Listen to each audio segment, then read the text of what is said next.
الحمدللہ وکفا وسلام علی عبادہ الذین اصطفی اما بعد۔ میرے دوستو، مہنگائی کا دور ہے، ہر بندہ رزق کی تنگی کی وجہ سے پریشان ہے۔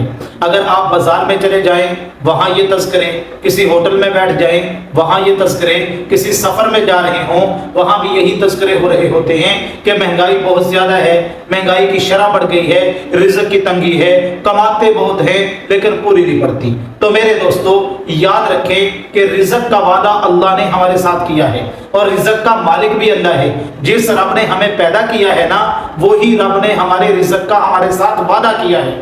اللہ قرآن مجید کے اندر فرماتے ہیں ان اللہ هو الرزاق ذو القوۃ المتین۔ میرے بندو، رزق کا وعدہ میں نے تمہارے ساتھ کیا ہے۔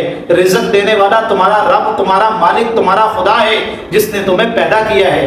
حدیث مبارکہ کے اندر آتا ہے جب بچہ ماں کے پیٹ میں ہوتا ہے، اللہ تبارک و تعالیٰ اس کے اندر جان ڈالنے لگتے ہیں، روح ڈالنے لگتے ہیں، تو فرشتے کو حکم دیتے ہیں میرے فرشتے میرے اس بندے کے لیے رزق کے معاملات کو لکھ دو کہ دنیا کے اندر جا کے اس بندے نے اتنا رزق استعمال کرنا ہے، اور جو رزق اللہ بندے کے مقدر میں لکھ دیتے ہیں جب تک اس کو پورا کھا نہ لے، استعمال نہ کر لے، اس وقت تک اس کو موت نہیں آتی۔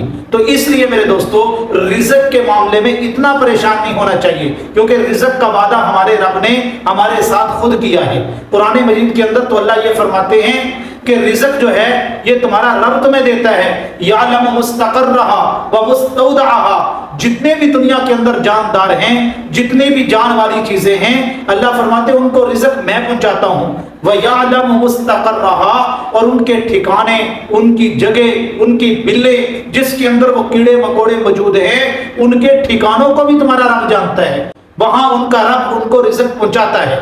تو میرے دوستو، اب جو رب کیڑے مکوڑوں کو رزق دے رہا ہے وہ اپنے مشرف المخلوقات بندوں کو کیوں رزق نہ دے گا؟ اس لیے رزق کے معاملے میں اتنا پریشان نہیں ہونا چاہیے۔ اور جن چیزوں کی وجہ سے رزق گھر میں آتا ہے وہ 4 چیزیں ہیں۔ اگر 4 چیزوں کا آپ اہتمام کر لیں، آپ کے گھروں کے اندر رزق کے اندر فراوانی آ جائے گی، برکت آ جائے گی، آپ کے گھر سے کبھی رزق ختم نہیں ہوگا۔ میں آپ کو دعوے سے کہتا ہوں، آپ 4 چیزوں کا اپنے گھروں میں اہتمام کروائیں، اگر آپ کے گھر میں رزق کا مسئلہ رہ جائے تو آپ میرا آ کے گریبان پکڑ لیں۔ میں دعوے سے کہتا ہوں کیونکہ میرے اللہ اور اللہ کے رسول کی بتائی ہوئی بات سچی ہے، پکی ہے، حق ہے، سچ ہے۔ سورج مغرب سے نکل سکتا ہے لیکن میرے نبی کی بتائی ہوئی بات یہ جھوٹی میرے دوستوں نہیں ہو سکتی۔ تو یاد رکھیں، پہلی چیز جو گھر کے اندر جس کا اہتمام کروانا ہے وہ ہے نماز۔ آپ گھر کے اندر نماز کا اہتمام کروائیں۔ مرد حضرات مسجد میں نماز ادا کریں، عورتیں حضرات جو ہیں وہ گھروں میں نماز ادا کریں، عورتوں سے نماز کا اہتمام کروائیں، اپنے گھروں کے اندر نماز کا اہتمام شروع کر دیں۔ اللہ آپ کے گھروں کے اندر رزق کے اندر برکتیں ڈال دے گی، رزق کی فراوانی ہو جائے گی آپ کے گھروں میں۔ اللہ قرآن مجید کے اندر اپنے نبی صلی اللہ علیہ وسلم سے فرماتے ہیں وَأْمُرْ أَهْلَكَ بِالصَّلَاةِ وَاسْتَبِرْ عَلَيْهَا لَا نَسْأَلُكَ رِزْقًا نَحْنُ نَرْزُقُكَ وَالْعَاقِبَةُ لِلتَّقْوَىٰ۔ میرے محبوب، آپ نماز کا اہتمام خود بھی کیجئے، اپنے گھر والوں کو بھی نماز کا اہتمام کروائیے، اور اپنے رزق کی فکر نہ کیجئے۔ لَا نَسْأَلُكَ رِزْقًا، رزق کے بارے میں پریشان نہ ہوئیے۔ نَحْنُ نَرْزُقُكَ، رزق کا وعدہ تو تمہارے رب نے تمہارے ساتھ کیا ہے، وہ تو تمہیں مل کے ہی رہے گا۔ اس لیے میرے دوستو، نماز کا اہتمام کریں گے، آپ کے گھروں میں رزق میں فراوانی آ جائے گی۔ اور دوسری بات، گھر کے اندر خود بھی اور عورتیں بھی استغفار کثرت سے کریں۔ 100 مرتبہ ایک تسبیح استغفار کی ہر نماز کے بعد آپ کرنے کا اہتمام کر لیں، پھر دیکھیں اللہ کی طرف سے رزق کے کیسے دروازے کھلتے ہیں۔ میرے دوستو، قرآن مجید کے اندر اللہ فرماتے ہیں استغفروا ربکم انہ کان غفارا۔ جب تم استغفار کرو گے اللہ تم سے راضی ہو جائیں گے، تمہارے سارے گناہوں کو معاف کر دیں گے۔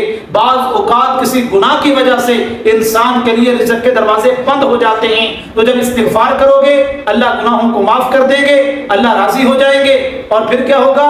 یرسل السماء علیکم مدرارا ویمددکم باموال وبنین ویجعل لکم جنات ویجعل لکم انہارا۔ اللہ تمہاری فصلوں کو اچھا کر دیں گے، تمہاری دکانداری کو اچھا کر دیں گے، تمہارے اندر گھر میں پیسے آنے کے وسائل پیدا ہو جائیں گے۔ تو اس لیے دوسرا کام جو کرنا ہے وہ ہے استغفار کا اہتمام، عورتیں بھی کریں، مرد بھی کریں۔